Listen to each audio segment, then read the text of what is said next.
Welcome back to Derry Public Radio. Reporting from the basement of the Derry Civic Center, this is CM Alexander with the news. In city planning news, the Zoning Commission has approved all licenses for construction to begin on the mega mansion Daisy Yellow in Derry Heights. The land was purchased by publishing tycoon Mortimer Sandoval, who has named his future home in the memory of his late wife, Patricia Sandoval, former professor of redundancy at Maine University. Welcome to the community, Mr. Sandoval. We're all pleased to have a new neighbor. You are listening to Derry Public Radio. This is Derry Public Radio.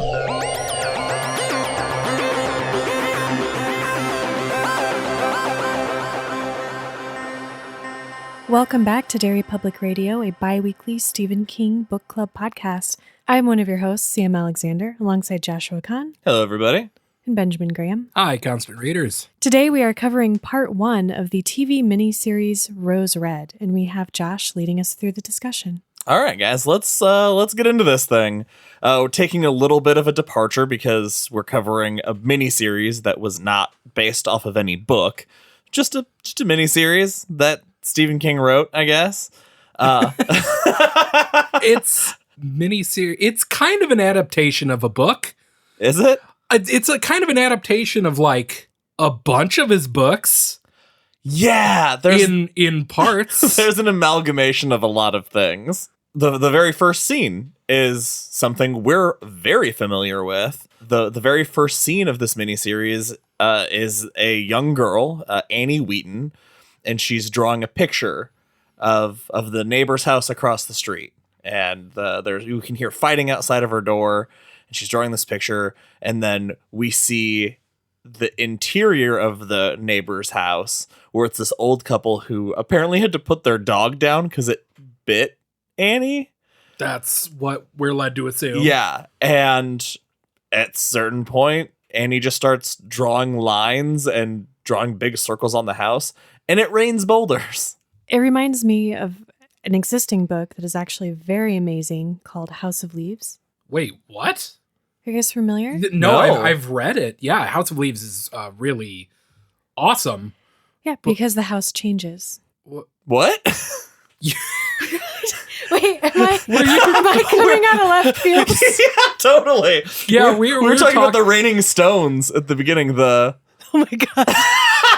Oh boy, this is gonna be a fun episode, gang. So, listeners, just so you know, we're having a marathon recording today. Yeah. This is our first. We're going to be watching the entirety of Rose Red and recording the next 3 episodes. This is episode 1. And CM, if you're already checked out, I am excited. We're going to be slap happy by episode 3. This is going to be amazing. I was confused because obviously that happens in Carrie. I really thought that's where you're going and completely misdirected me. This is reminiscent of another book called Carrie. Yes. Exactly. Yeah, right off the bat, there's a few instances of King self-plagiarizing himself, I feel like, which I thought was going to bother me at first, but there's so many other things. Well, I thought I was with you there for a second. Like, there's things that feel comfortably familiar in this. It's like a remix. It's a Stephen King remix. It's a good way to describe it. Miniseries. It's the greatest hits remix. In fact, I wish there'd been more. Wish there was like a spot the king trope. Well, there still might be. We're only through part 1. True. There's a villain whose name starts with R and F. I'm going to be excited. That shows up. Wait, Rose Fred. Yep, that's the villain's name. That's the villain who lives inside Rose Red. Yeah, Rose Fred. Oh my God, that's fantastic. So when the boulders rained down, the first thing I thought of are you okay? This is based on a book. Is it? It's a companion to the best-selling novel titled The Diary of Ellen Rimbauer, My Life at Rose Red by Ridley Pearson. That's not real. That's Stephen Oh King my wrote. God, Stephen King. Yeah, Stephen King wrote that as like, I based it off this book. No, it's not real. Because Ellen Rimbauer is the character that, Yes. yeah, in the movie. Right, but I owned thought, Rose Red. I know, but like I said, this is just out of nowhere. I can't do this. I can't fucking do it. Yeah, no, it's like they did that thing. I feel like they did this sometimes in the this came out in 2002, and maybe one of you guys can think of another example, but they would have something and be like, this is based off of a true story. Like and then Blair Witch. Yeah. And then they would have companion things to be they would point at it and be like, see, this is proof that, yeah, our movie is an adaptation of it, but it's real. But the companion piece is just marketing. Yeah. It's for the main thing. It's like when Cloverfield came out and all of the main characters had a MySpace. Yeah. Yeah. This movie is exactly like Cloverfield. In that it has someone from Silicon Valley in it. T.J. Miller was in Cloverfield. I've never seen Silicon Valley. Fun great. fact. Oh, I have nothing to say. I can't add to this podcast today. So, God, but we've already been on this first scene for way longer than I anticipated. It's not that important. Because they keep interrupting with things that aren't related. Only because I wondered as soon as that scene happened if King put it in there because he didn't get it in the original Carrie. I thought about that too. I really hope so. Yeah. He was I need this stone rain to happen. And so he put it in this because ABC was like, we can do that. He has a personal DVD at his house where he's edited that one scene into the movie Carrie. Yep. That's exactly it. We flash forward from here 10 years and we are in the psych class of Dr. Joyce Reardon, who is the psychic teacher. Okay. at Hogwarts. I think she's a psychology professor, but she's kind of veered off course. Am I right? I guess. Yeah. Explain that to me. Okay. Well, the guy says that she was a well-respected published child psychologist. Yes. Sure. So she's considering all of this stuff a branch of psychology. Which, nope. Hard no. It's really not. Yeah, throughout the movie, this first half, she keeps saying, there's this other character, don't know his name, the dean, or whatever. Oh, Carl Miller, he's a professor. Yeah, he's this asshole that's in charge of her he's the asshole? department. Okay, they're both assholes. But he's we are introduced to this guy, and he is supposed to be our, antagonist. He's the guy that you're supposed to be boo, get out of here, Dean. And he's oh, I hate you because you love ghosts. And ghosts aren't real, and you're disrespecting, blah, blah, blah. But he's making some fucking good points. Yeah, the people who are supposed to be bad guys, like him, and we'll get to Annie's family, are not really Wrong. bad guys. No. They're the voice of reason. Yeah. See, but the thing you're not taking into account is she works for the psychology department. And psychic also starts Psychicology. Child psychicology. It's insane. It's I wrote down in my notes, what the hell does this woman teach? And this jerk, the student rival professor saying, hey, you should probably teach psychology. The thing your degree's in and you got hired to this college to teach. The thing she has tenure to teach. Yes, she does have tenure. Maybe that's why she's I've got tenure. What are you going to do? I'm going to talk about ghosts all day. Right. And then her class gets interrupted by a student, Kevin Bollinger, who is one of my favorite TV actors of all time. But I can never remember what his name is. He's one of the McPoyles from Always Sunny. Most importantly, he was Mary in Psych. Yes. And wasn't he in a kids show when we were teenagers? I think so. Possible. He was also on the highly underrated show Breakout Kings, which only lasted 2 seasons, but it was amazing. I've never even heard of that. You should watch it. It's great.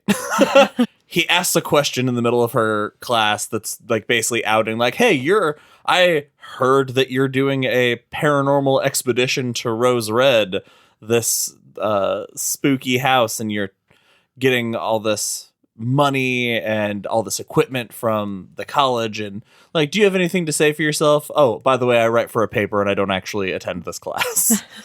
And then we have that Carl Wilson, I think is what his name, the professor, like standing up in the back, like with his arms crossed, like, get him, kid.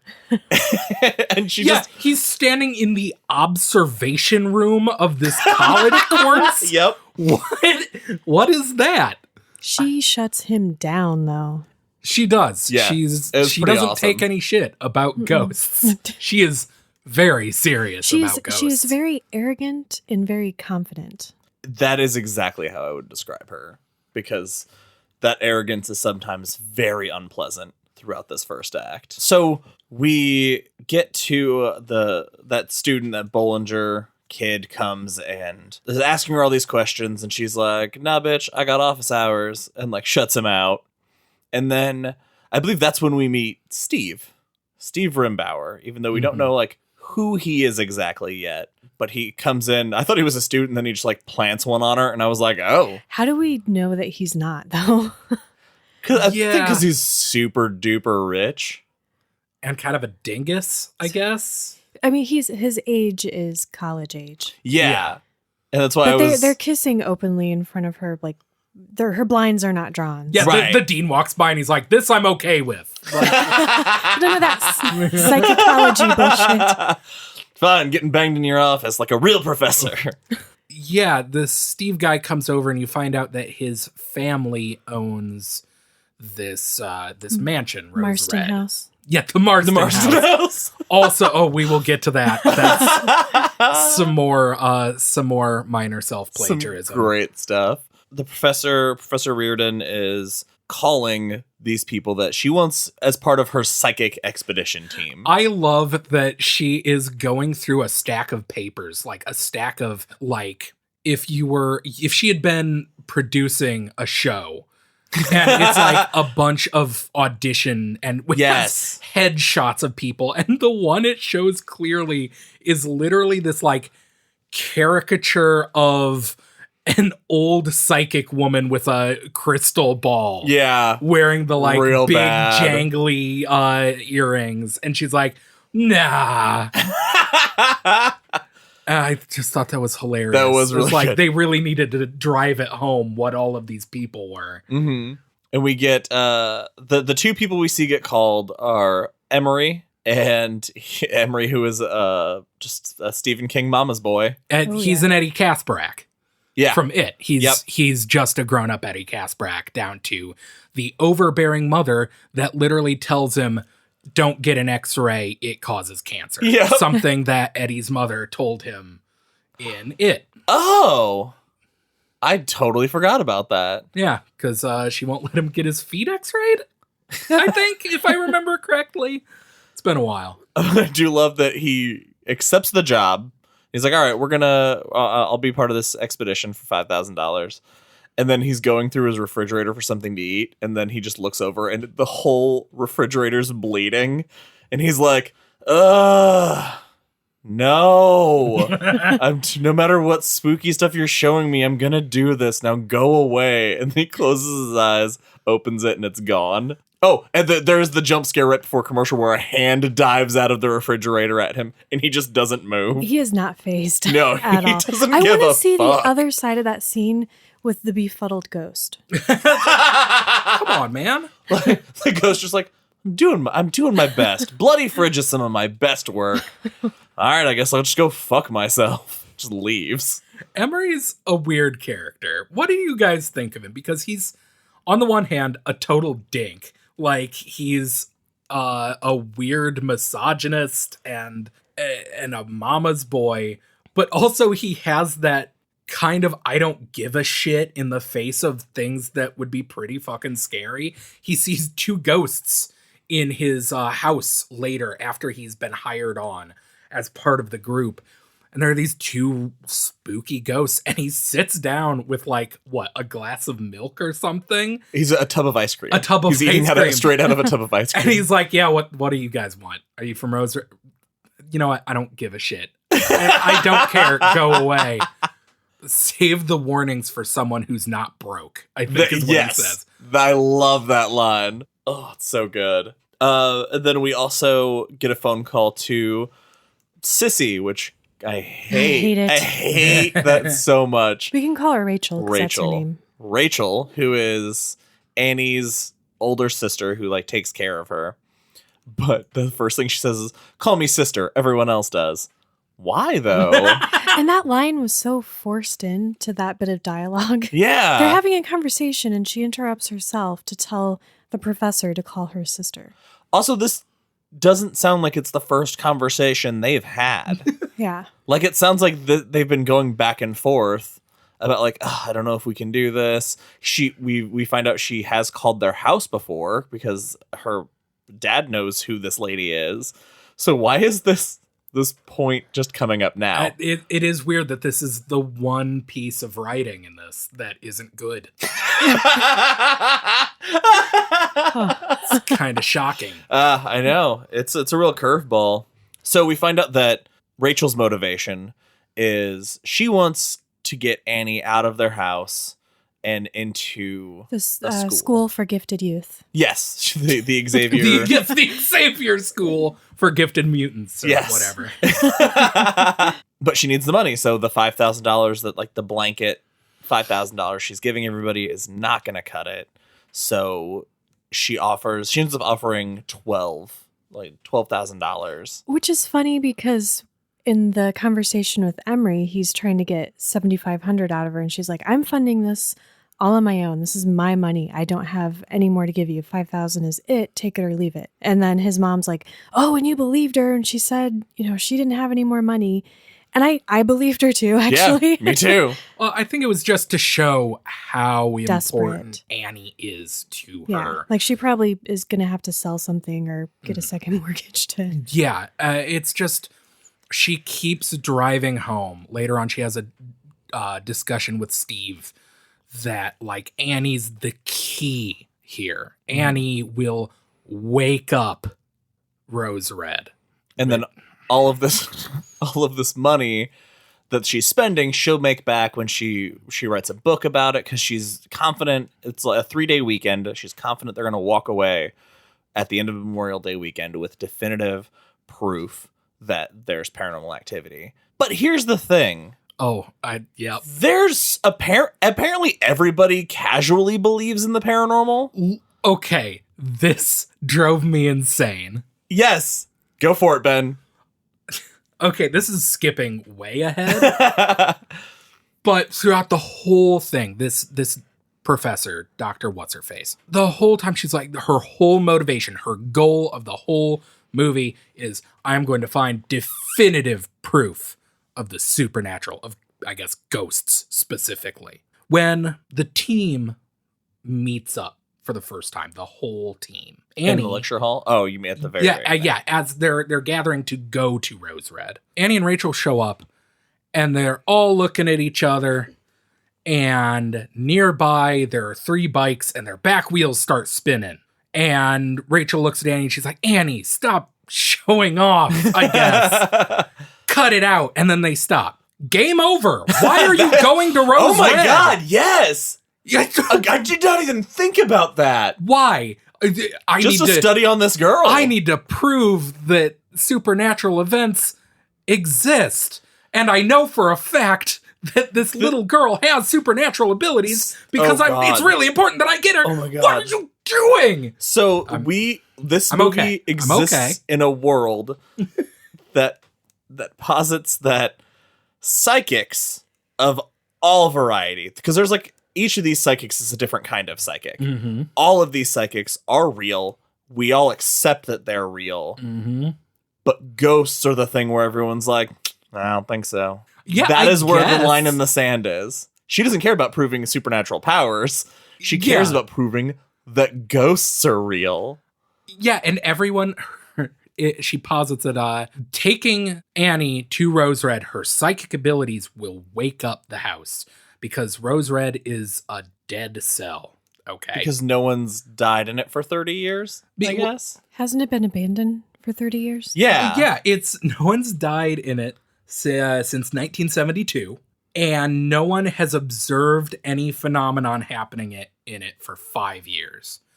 Because 5 years it was completely abandoned and no one is allowed into it to observe the phenomenon. Okay, so now let's get to meeting the team and the History. half an hour of exposition. Ben, you were making all sorts of noises and sounds during that half hour of exposition. Just every other line, I was just, okay, sure. It starts off with her so they have this hall and she walks out and she's like, psychics, mind readers, all of these are ethically gray areas because those powers are not good or bad, but some houses are born bad. Wait, what? But psychic power, what does she say? Psychic powers, oh, god damn it, I have it written down somewhere because it was such a dumb line. Like, psychic abilities have no morality. Houses are different. That's so dumb. I want to see the spin-off where this lady goes to the Marston house. Where does the badness come from that the house acquired? Evil trees? Ooh, evil trees. Oh, are we talking about the happening now? Yeah. The happening happens in a world where houses aren't made out of wood anymore. So the trees have to exact their revenge. Yep. In some other way. I don't like this tangent. Anyway, listen to our Shyamalan fan cast coming out next month. Anyway. Reardon goes into the backstory, like that even when the place was being constructed, people were being murdered. There were several accidental deaths. A guy choked on an apple. That was my favorite thing. It's like, this guy shot somebody with a shotgun. This guy was decapitated by a pane of glass. This guy choked on lunch. Wait, what? I don't know if you can count that one. I don't think that you get to add that to your tally of malicious things the house did. It was made out of apple trees. It's all coming together. We really... Now I have to leave that bit in. Well, that's good because it's a very good bit. It's a very good bit. Solid gold, A+. I should actually, before we go any further, we didn't do this at the top of the show, talking about that we have all seen this miniseries or pieces of it, but not like since it came out in 2002. So all of us, like, I vaguely remember some things. The only thing I remembered was it's a haunted house full of psychics. That was like the main thing I remembered. It's about what I remember. Yeah, I think I watched this first of 3, and then decided I was done with that. So I don't know anything past what we've watched so far. Perfect. I know that stuff happens. That's all I got. That's all I can pretty much remember. I know things don't go according to plan. But I suppose if they did, we wouldn't have a TV show. We went here it's a and it all wild worked speculation, out. CM. It's just a really boring next 2 episodes as they just sit around taking readings on the stuff. It's a realistic depiction of ghost hunting. Yeah. They find nothing. Where are we even in the episode? Seattle. That's placed me. Thanks. Yep. We're talking about the history of the house. The history when she's in that meeting room with everybody except for Annie and Rachel. Right. Okay, yeah. So she's in like her lecture hall with her sweet ass PowerPoint. Yeah, that actually is a cool PowerPoint. And I thought, man, I could just watch a documentary about the house and not the rest of this so far. True. So the important takeaways from this meeting are that the house kills men and takes women. because the women just go missing. And it also took, I don't know, 100 years for it to be built, because it starts being built and then the people don't actually live in it for several years while it's being made. And that Ellen and I don't remember the husband's name. John P. Rimbauer. Yeah. They traveled the world on their honeymoon, and Ellen got super sick in Africa with syphilis. It's a horrible nameless disease, and they say a fucking riddle about it. It's a disease carried by men and given suffered by women, which is pregnancy? Pretty obviously pregnancy, right? Sam, like, we're watching it, and Sam goes, syphilis. Oh, no, same thing. Either we'll find out probably. We find out that she did get pregnant because she has 2 kids, a boy and a girl with a withered arm. Yes. And that apparently it was fine that the girl had a deformation, because he was just glad he had a son, and that was all he really cared about. Yep. Yeah, because women couldn't own property or any of that stuff back then. Right. So he had to have a son. No, sorry. Women were property back then. That's couldn't the time. Own property, were property. Yes, exactly. Because like a bike can't own a bike rack. So, yeah. Oh my God. Fuck. Oh, so gross. I'm sorry I went down that road. I regret it immediately.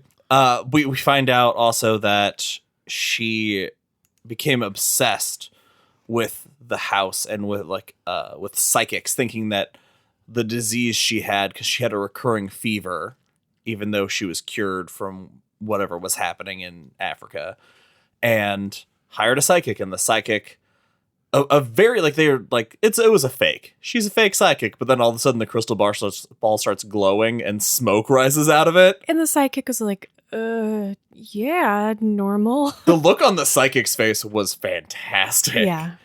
Like trying to keep that game face. But everybody around that table was looking around like, oh, this is stupid. And then that happens, and one guy just stands up and waves it away, even though there are images in the smoke of the house. Also, they're seeing something happen, and he's like, "Oh no, get that out of here!" And Ellen Rimbauer's friend / sister / servant, but we don't talk about that. Sakina, best friend Sakina, reaches out and grabs the ball and just gets blasted backwards by it in what is supposed to look, I don't know, frightening maybe, but in reality looks kind of hysterical. It reminded me of Harry Potter. Yes, it's a very Harry Potter special effect. Yeah. So I think those are the main important things about the house. Oh, and the psychic tells Ellen Rimbauer that she will not die until the house is finished. And the house will only be finished when she says it's finished. Yes. So does that mean she's still alive? She's the ghost. She's a ghost. The ghost is dead. Ghost is dead. You know, my favorite part about this movie is Ghost is dead. And yes. That's a very good point, though. That is a great point. Ghost is dead. So, yeah, so it takes this fucking half an hour of exposition, and it's all ruined by McPoyle. Because Bollinger. As they gather in a circle at the end of this to play Zip Zap Zop or whatever they're doing, the reporter is hiding at the back of the lecture hall and takes a picture of them, and that's a big deal apparently. See, I think that would be cool because you're memorializing like the first part of your adventure, that first right? night. Yeah. And it made the paper. So what are they complaining about? It made school paper. And it ruins that woman's career somehow. The school paper. Oh God, ruins her can we career. talk about the fallout of that article and her Holy confrontation? shit. with Yes, please. Professor Dean comes. Nope. Yep. Professor Dean. Comes to confront her, and he's telling her she's going to lose tenure. So he's saying they have what they need now to get rid of her. Specifically this picture. of them holding hands. They're like, this is the final straw. Like, what are you talking about? Yeah, I don't know how that's evidence towards their case, but okay, that is what he's claiming. And she'd been getting something out of her bag and cut her finger. Yep, for no reason. Yeah, we don't know what happened, but her finger's bleeding. Like a lot. So they're having this confrontation and he's yelling at her, like being way unprofessional, and she's kind of like getting into it with him. Yeah. And she has one hand behind her back and she's just sort of like rubbing her fingers together, and they're getting bloodier and bloodier.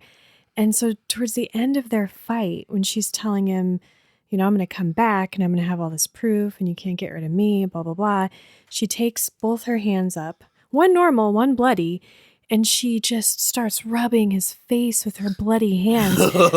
And then he's like terrified he's going to get AIDS, and she starts making fun of him about it. It's so weird. Ludicrous. In this scene, she goes from kind of unlikable to full on a lunatic. She is. I am not rooting for her. Oh, she is an asshole. no. She is crazy. She sucks. She makes this big speech saying she's like trying to make this point about the supernatural and the world. She holds up her unbloody hand. She's like, this is the world we see. This is, it's solid. There's skin and air. But underneath, and she holds up her bloody hand. She's like, that's the other side. The supernatural, it's liquid. The psychicology. And the psychicology of it all. And starts just like rubs her blood. Not a little, like, It's a paints lot this of dude's blood. face. And then when he's like, I have to go to the infirmary, she mocks him for thinking he has AIDS. Like, what are you talking about? If you believed in ghosts, you wouldn't believe in AIDS? What is your point? What are you trying to tell me? That's an excellent question. She is a crazy person. She's an insane person. So ghosts is dead. AIDS is ghosts. Is that Yes, that's what we've learned so far. okay? All right. So next, she's built this team by this point of 5 people have joined. Yeah. We have Vic, who's an older man who is a precog, so he sees the immediate future. Which, of course, makes you say dumb things that make no sense. He talks in the weirdest possible way. Like, he talks about he's having a vision of a guy grabbing a girl's butt, and he goes, he's got Russian hands and Roman fingers.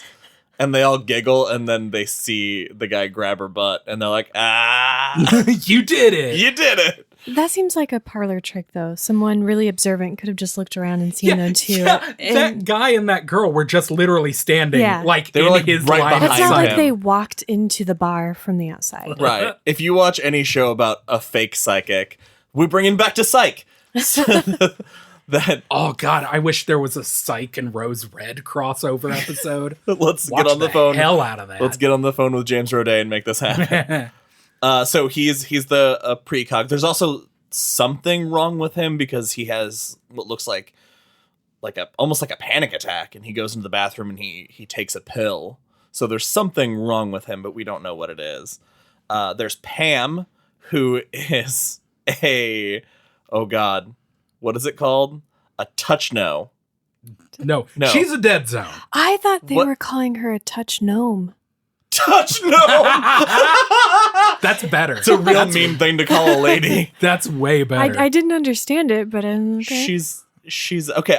She hides in I don't people's know front what the yards, dead. and then she I know of the touches Dead stuff. Zone. You've never read the Dead I've Zone? not read Dead Zone. Oh boy, we got to read the Dead Zone, guys. Let's do that. Oh damn, that's a good book. She's a dead zone when she touches things. That doesn't answer. That also sounds she's like a dead zone. See, a really mean thing to call a woman. when she touches things, she dead zones them. Oh, Okay. the act Yeah. of dead zoning. Sorry, my mistake. Like in the Dead Zone, he touches people or objects and he sees psychic visions about them. Yes, that's exactly what she is then. Yes. But she refers to herself as a touch no. Touch gnome. Touch no. And explains that that means when she touches things, she sees things. But then also says, it doesn't happen all the time. It only happens sometimes. And I don't know what I'm seeing most of the time. Like, great, you're a super good addition to this team. Well, okay. So, according to the Doctor, all of these other people are entirely pointless. Basically. All she needs is Annie, right? Well, their psychic energy is going to help be a catalyst. Sure. I think she has an evil plan. We don't quite know what it is. Oh, shit. Yet. You think she's actively evil and not just crazy? I think that her greed and her hubris, single-minded obsession with this have made her kind of evil. It's another I can see Stephen that. King addiction story. Like, her addiction is Rose Red and the truth that she sees in it. I dig it. We also have Kathy, who is an automatic writer. I like Kathy. She seems super fun. She's like a cool mom, like a mom in her 50s, though. And when they're out and like demonstrating their psychicery to each other, they're sitting at the bar and she asks Pam to think about something, like really focus on something, and she starts writing the name Steve with hearts. Why would Pam think about Steve? That's a really good question. Because she tells him, she thinks Steve's cute. Hey, you, think really hard about something, and I'm going to automatic write it. Yeah, so we're all going to know what you're thinking about. Yes. I'm going to think about that. Why would you be like, don't think about fucking a dog. Don't think about fucking a dog. Don't do. Oh, no, I didn't. No. Oh, now everyone knows. Why would you think of something embarrassing? I was just think apple. Yeah. Just think the word apple over and over and see what happens. Maybe that's just me. If somebody was trying to psychically write my thoughts, I'd keep it simple. We have Nick, who is a telepath who he sees visions, but sometimes he sees them in his head, or sometimes he sees them in his beer. When I was taking Only in his head or his beer. Apparently, that's all we've seen so far. I was taking notes on everyone, and I wrote, I didn't know anyone's names. So I wrote, old man is a precog, old lady is an automatic writer, and then I wrote, this guy is not Christopher Eccleston. Because not everybody can be. Looks like a knockoff A J.C. 90s. Penney Christopher Eccleston. I predict that he's going to be my favorite. Yeah, he is pretty cool too. I hope him and the automatic writer lady become best friends. Mm-hmm. That's my hopeful prediction for parts 2 and 3. We have Emery, Who we have met. who he is a postcog, so he sees the past. That's his skill set. An ability we all have. We're all postcogs. I did not even consider. Wait, you guys, I'm having a post-cognition. What is it, Ben? George Washington was our first president. That's, Psychics are real. fear my psychic abilities of knowing things after the fact. We've proven psychics now, guys.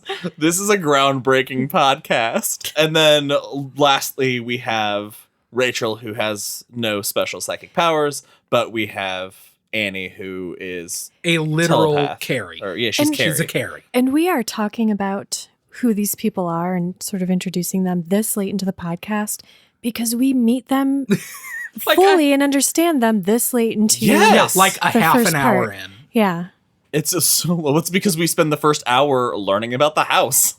Which, Yep. again, I kind of dig. It was nice. I'm okay with it. And then the last member of the team that's not a psychic, but he's part of the team, is Steve Rimbauer, whose family he owns the house because he's the only living descendant.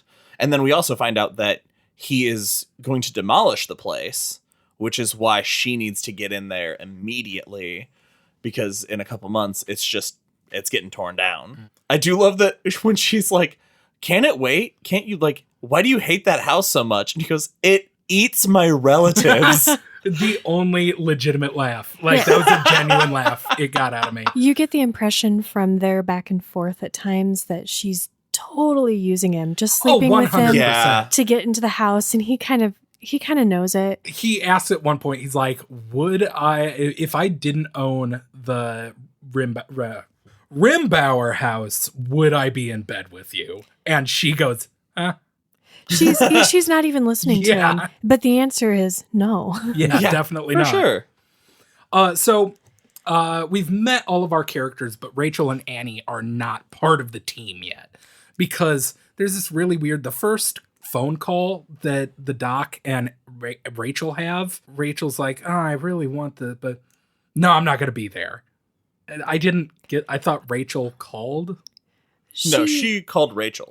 Yeah, she's trying to get her to come out, and she's still on the fence. And not only because she's uncertain, but because her parents are not on board.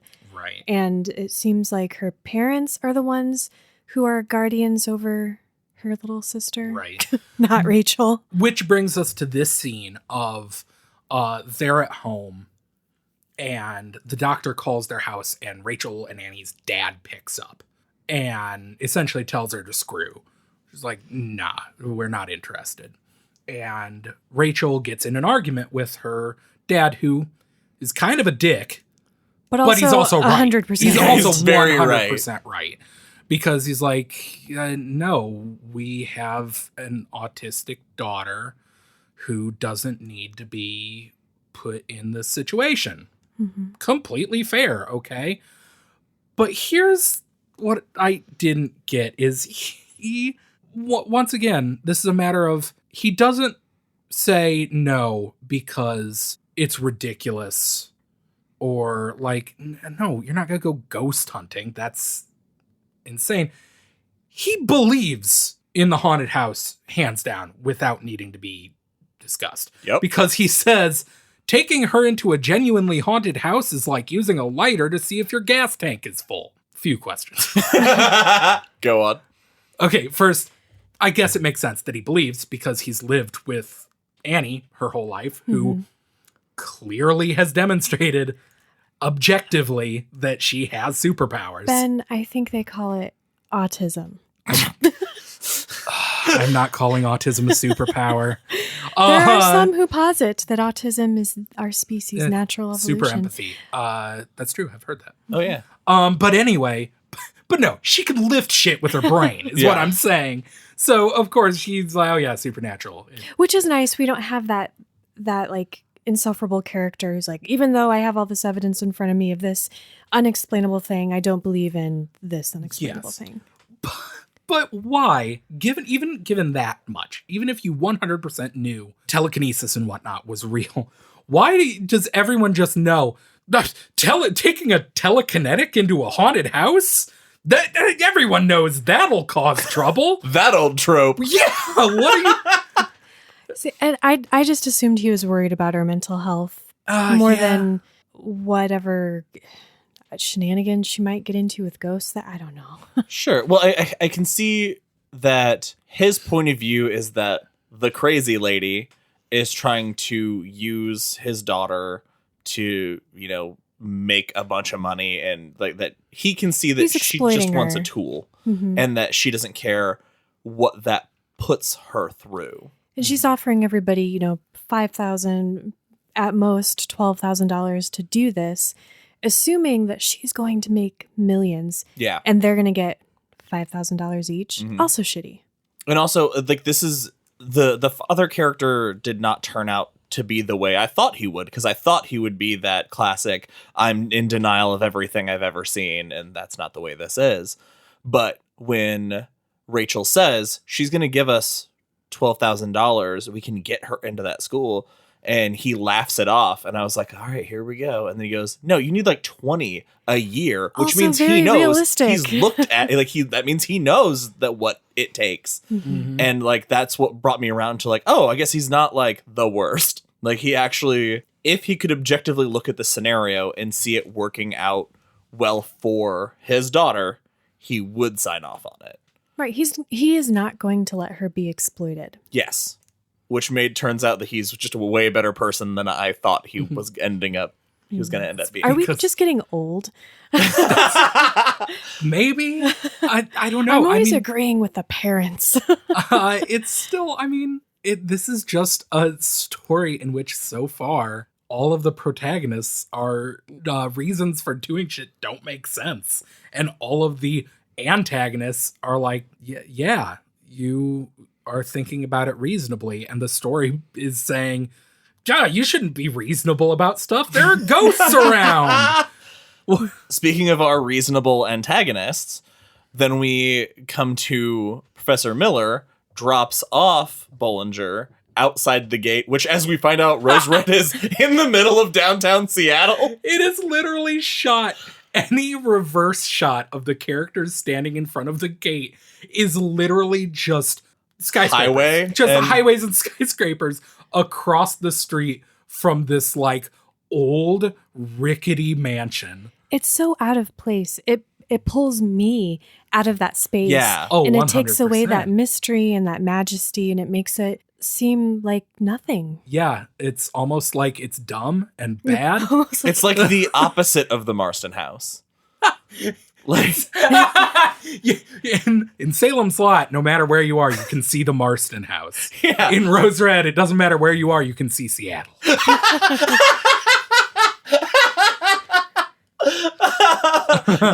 Yep, that's it. Because then I think, okay, when stuff starts to go crazy, just leave and walk half a block into a Starbucks and ask for help. Yeah, you can squeeze through that fence, I'm pretty sure. Like, those pipes were... And the guy has an opener for the fence. Like, how... And no keys, idea how. And a key ring. How did he get all this Bollinger, stuff? The reporter. The reporter guy that Dean, the Dean sent professor. him here. Professor Dean. I don't care. This dingus sends this reporter in because he's like, okay, you're going to camp out in this house and wait for him.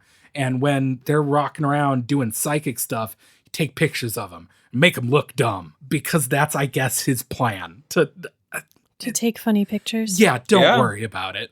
But when he gets there, he has the like a garage door opener for the front fence and keys to all of the doors inside. Yep, they're all labeled. Even though the doc and her group had to specifically get Steve laid to let them in the house, basically. To let them use the house. Yep. She just slept with the wrong guy. Yeah, she just slept with somebody who had the spares.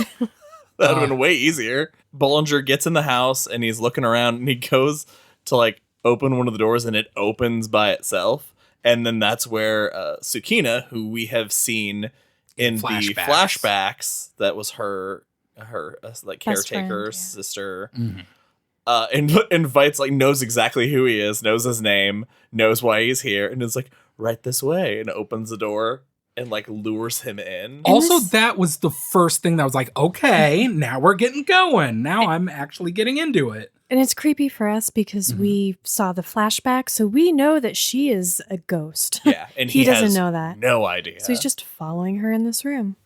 And he gets turned around and he's like calling for her because he's lost and he finds himself in the greenhouse. And you can see, no matter what angle you're in, you can see both ends of the greenhouse. It is not a large space, but he pirouettes so many times in that room that, like, he gets himself turned around and confused and never seems to get out of the middle of the room because all these bees start showing up. And he's like, fuck this. This is scary. Pulls out his cell phone and calls, and there's no answer. Did that beehive look dead? Yeah. You guys? It was a totally dead beehive. It was not a healthy dead. living. It was a dead cell. But there are all these ghost bees coming out of it. That's why he never got stung. You can tell they're ghosts because of the obvious CGI. There were some very CGI bees. But this was also 2001 when this was made. BGI. BGI. Get out. Cut that out. Keeping it forever. If I keep talking over it, she can't cut it out. Damn it. He knows. It's my superpower. It's my psychic podcast power. Anyway, he gets eaten by the ceiling. Yeah, the ceiling drools on him. It does. It reminded me of Alien. Except Yes! It reminded me of Men in Black. Both good. Both good My choices. generation's Alien. pretty sure we're the same age. Oh, yeah. I think we are. Or I'm possibly older than I you. think you're I younger don't than know. me, Ben. Okay. So that makes a little more sense. We come to the conclusion of our first part. The van full of hundreds of thousands of dollars of equipment. Okay, we are not And- cutting before we talk about this. What department is the... Why does the psychology department have hundreds of thousands of dollars of ghost hunting equipment? Also, What? not something I even considered. What? The dean is like, you better bring that ghost hunting equipment back. It's very expensive. For psychology. I can't. No, we still have you're 2 right. hours of this show. You are absolutely right. Oh, man. But my favorite moment actually is in the last 2 minutes of this part 1 when they pull up to the house. Steve starts having weird flashbacks that aren't really important yet, but he's just him as a child roaming the house, calling for his mom, whatever.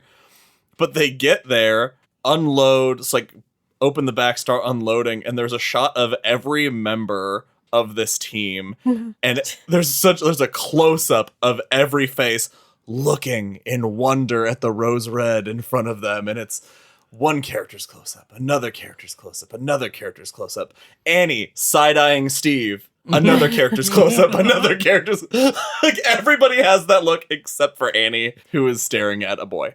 I have a question for you guys. Yes. If Steve knows that this house eats his relatives, specifically kills men, and he lived there as a kid and escaped, unless he's also a ghost, why is he going back? Why wouldn't he just give her the keys and say, see ya? Hold on, can we explore the scenario where he's been a ghost this whole time? Because that would straight up blow my fucking mind. She's been having sex with a ghost the entire... She wishes. No, I think you're 100% right. It's why she never talks to him in that scene in bed, because he's a ghost and she can't It's hear. a ghost. So it's a sixth sense Oh, thing. yeah, good. No, yeah, if I were him, that is exactly what I would do. Like, and he's tearing the house down anyway, so it's not like he needs to worry about his investment. He's just So like, is here are there the keys. some, like, See ya. does he have some unfinished business there that we're going to find out about? He better, is all I'm saying. Maybe he's hope so. doing a Ben Mears. He's going to write a book about it. Yep, I like it. Does he have a snow globe? Do we have any predictions as to what's going to happen in parts 2 and 3? Who's going to die? Who's going to live? Will we care? I'm gonna go with Annie. She's a kid. Annie's gonna survive, and Nick, the telepath who sees visions in his beer. Yeah. Those two are gonna survive. I think that one of the first people to get it will be the writing lady that I like. No. Oh, know. poor Kathy. Because they're not gonna get rid of Emery quick enough because he's kind of like the annoying, insufferable character. Sure. True. Yeah, His death's got to be satisfying a little you would bit. hope he would go quick, but yeah, I think you're right. He's gonna go hard, but I think she's gonna go first, or the old guy. I don't know how, but the dean's definitely gonna bite it, right? Professor Dean. Yeah. Yeah. Professor Dr. Dean. He's totally doomed. Is he gonna come back to the house and like try to break in while they're all sleeping or something? Yeah, maybe when he doesn't hear back. He kills everyone. He comes back and gets possessed, like Jack Torrance style. Oh, see, I didn't think he was going to get possessed. I thought he was just going to straight up kill everyone And then blame it on ghosts. and then blame it on ghosts. Yeah. Yeah, I'm The house is looking the house forward is to alive. that. Well, you've heard our predictions. Join us on our next episode to see if any of us are way, way, way off. That is it for this episode of Derry Public Radio, Rose Red, Part 1 of 3. Join us next time when we cover Rose Red Part 2.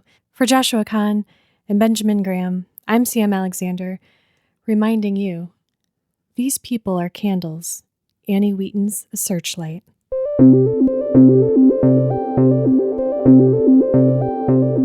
Hey everyone, Sam Alexander here. Rose Red Part 1 is brought to you by Online Warriors Podcast, a weekly podcast of 3 charming co-hosts who talk all the nerdy stuff you could possibly want. Movies, gaming, technology, entertainment. You should check them out. They release an episode every Wednesday, and you can listen to them anywhere you listen to podcasts. You can also find them online at onlinewarriorspodcast.com. We just started listening, and it's a great podcast, and we hope you'll join us in showing them some love. Before I leave you, if you're digging Rose Red, you'll probably also like Shirley Jackson's book, The Haunting of Hill House, as well as a reimagining of it that is the amazing Netflix show by the same name. And also check out the 1973 British gem, The Legend of Hill House. Of course, there's the 1999 movie The Haunting, and for good measure, the 1980s classic, The Changeling. That one isn't so much about the house, but there's a great documentary about the real house that inspired the movie, and it fits with this topic really well. If you have others that I didn't list, please tell us on our social media at Derry Public Radio. Send us an email at derrypublicradio@gmail.com. Visit our website, constantreaders.org, and check out our Patreon. And I know I say this every time, but it really helps us so much. If you have a moment, please rate and review us on iTunes so other listeners can find us. Thank you all so much for your continued support. Don't forget to check out Online Warriors Podcast. That's all for now, listeners. Goodbye.